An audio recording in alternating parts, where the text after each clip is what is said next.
யாழ்ப்பாண சமூகம் எதை நோக்கி போகுது அப்படின்னு அதுக்கு ஒரு உதாரணமாக ஒரு சம்பவத்தை நாங்கள் பார்க்க போகிறோம். ஒரு சாதாரணமாக ஒரு டிக்டாக் காதலனுக்கு முன்பின் ஆரண்டே தெரியாத ஒரு நபருக்கு தங்களுடைய வீட்டில் இருக்கிற நகைகளை களவாடி அவருடைய சொகுசு வாழ்க்கையை கொடுக்கக்கூடிய ஒரு கட்டத்துக்கு எங்களுடைய சமூகம் நகர்ந்திருக்கிறது. உண்மையிலேயே வேதனைக்குரியது. இந்த காணொலியில் நான் சொல்ல போகிற விடயம் ஒரு யாழ்ப்பாணத்தில் நடந்த நிஜமான ஒரு கதை. இந்த காணொலி உங்களுக்கு பிடிக்கும்னு நம்புகிறேன். என்னுடைய JPGF சேனலை சப்ஸ்கிரைப் பண்ணி லைக் பண்ணுங்கள். வாங்க வீடியோக்குள்ளே போகலாம். இந்த சம்பவத்தை பெண்களை வச்சிருக்கிற ஒவ்வொரு பெற்றோரும் பார்க்கணும்னு சொல்லி கட்டாயமாக பார்க்கணும்னு சொல்லி நான் அதை விரும்புகிறேன். இன்றைக்கு நீங்கள் பார்த்தீங்கன்னு சொன்னால் தொழில்நுட்பத்துக்கு அடிமையான நிலையில தான் இந்த சமூகம் மாறிக்கொண்டிருக்குது. உதாரணமாக டிக்டாக் மற்ற வைபர் ஃபேஸ்புக் அப்படி போன்ற அந்த தொழில்நுட்ப சமூக ஊடகங்களுக்குள்ள இன்றைய தலைமுறையினர் அடிமையாகிறது அதிகரித்து கொண்டு போகுது. அதே நேரம் இதில் அதிகமான குடும்ப பெண்கள் இளம் பெண்கள் எல்லாம் இந்த சமூக வலைத்தளங்கள் அடிமையானால பல்வேறுபட்ட பிரச்சனைகளை எதிர்நோக்கி கொண்டிருக்கிறாங்க. அப்படி ஒரு இடம்பெற்ற ஒரு சம்பவம் தான் இந்த இன்றைக்கு நாங்கள் பார்க்க போகிற சம்பவம். அது அந்த விடயத்தை நாங்கள் பார்ப்போம்னு சொன்னால் யாழ்ப்பாணத்தில் டிக்டாக்கில் பிரபலமாக காட்டிக்கொள்கிற ஒரு நபர்களோட ஒரு இளம் யுவதி ஒருத்தர் காதல் வேலையில் விழுந்திருக்கிறார். அந்த இளம் யுவதி அவரோட காதல் வேலையில் விழுந்த சரியாக பயன்படுத்தி கொண்ட அந்த டிக்டாக் பிரபலம் அவரிடமிருந்து வீட்டு நகைகளை தனது சொகுசு வாழ்க்கைக்காகவும் தன்னுடைய சொகுசு மோட்டார் பைக் கொண்ட பெற்றுக்கொள்வதற்காகவும் அந்த யுவதியிடமிருந்து வீட்டில் இருந்த நகைகளை களவாடி வரை சொல்லி பெற்றிருக்கிறார். கிட்டத்தட்ட 1-2 நகை இல்லை, 19 பவுன் நகைகள் இந்த சம்பவத்தில் களவாடி யுவதியால் கொடுக்கப்பட்டிருக்கு. இந்த நேரத்தில் வீட்டில் நகைகள் காணாமல் போயிருக்கிறது அண்மையில் தெரிஞ்ச உறவினர்கள் அதிர்ச்சி அடைந்து அது தொடர்பில் விசாரணை நடத்தி பார்த்தா அவர்களுக்கு எந்த விதமான பதிலும் கிடைக்காத நிலையில் சாவகச்சேரி போலீசார்கிட்ட முறையீடு செய்திருக்கிறார்.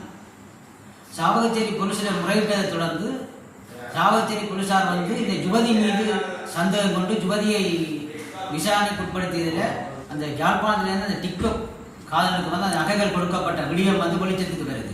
இதைத் தொடர்ந்து சாவகச்சேரி போலீசார் துரித விசாரணை மேற்கொண்டதன் அடிப்படையில் அந்த யுவதி உட்பட இந்த சம்பவத்தோட தொடர்பட்ட 7 பேர் கைது செய்யப்பட்டிருக்கிறார்.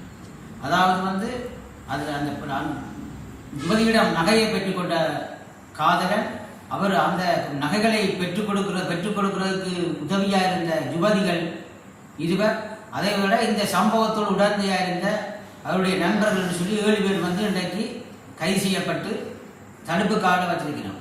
அவர்கள் நாளைய தினம் நீதிமன்றத்துக்கு சமர்ப்பிக்கிறதுக்கு நடவடிக்கைகள் முன்னெடுக்கப்படுது. இதே வேளை இன்றைய இதை நீங்கள் பார்த்தீங்கன்னு சொன்னால் இந்த சமூக வலைத்தளங்களை தவறான வழியில் பயன்படுத்துகிற போக்கு அதிகரித்து கொண்டிருக்குது.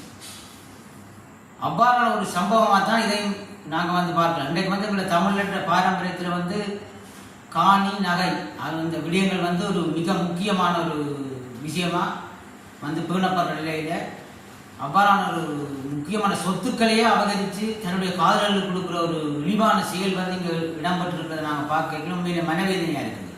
இந்த விஷயத்தில் இந்த விடயங்களில் பெண்களை பெற்ற ஒவ்வொரு பெற்றோரும் அவதானமாக இருக்கணும். இன்றைய காலத்தில் எங்களுடைய சிறுமிகள் மிக இலகுவாகவே இந்த சமூக வலைத்தளங்களூடாக காதல் வேலையில் விழுறதால பல்வேறுபட்ட பிரச்சனைகளை எதிர்நோக்கினான்.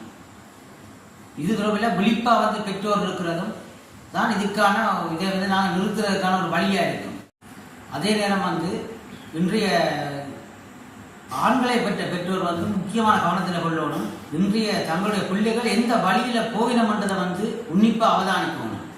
உதாரணமாக ஒரு வேலை எந்த விதமான வேலையுமே இல்லாத ஒரு தன்னுடைய பிள்ளை பெருமதியான மிக வாகனங்களை பயன்படுத்தி கொண்டிருக்கல அதுக்கு எப்படி எங்கே இருந்து பணம் வருது, எப்படி பணம் வந்ததுன்னு சொல்லி அந்த பெற்றோர்கள் தங்களுக்குள்ளே கேள்வி எழுப்பிக் கொள்ளணும். ஆனால் இன்றைய தலைமுறை பிள்ளைகள் தவறான சில வழிகளில் சென்று, அதாவது போதைப் பொருட்கள் கடத்தல், கஞ்சா விற்பனை மற்றும் இவ்வாறான சில அநாகரிகமான செயற்பாடுகள் மூலம்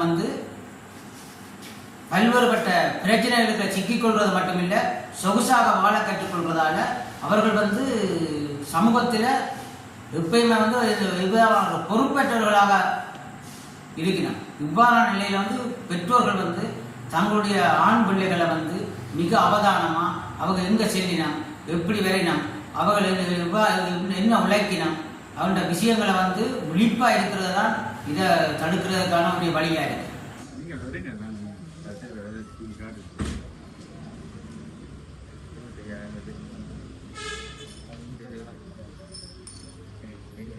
Sama, sama sini aja malah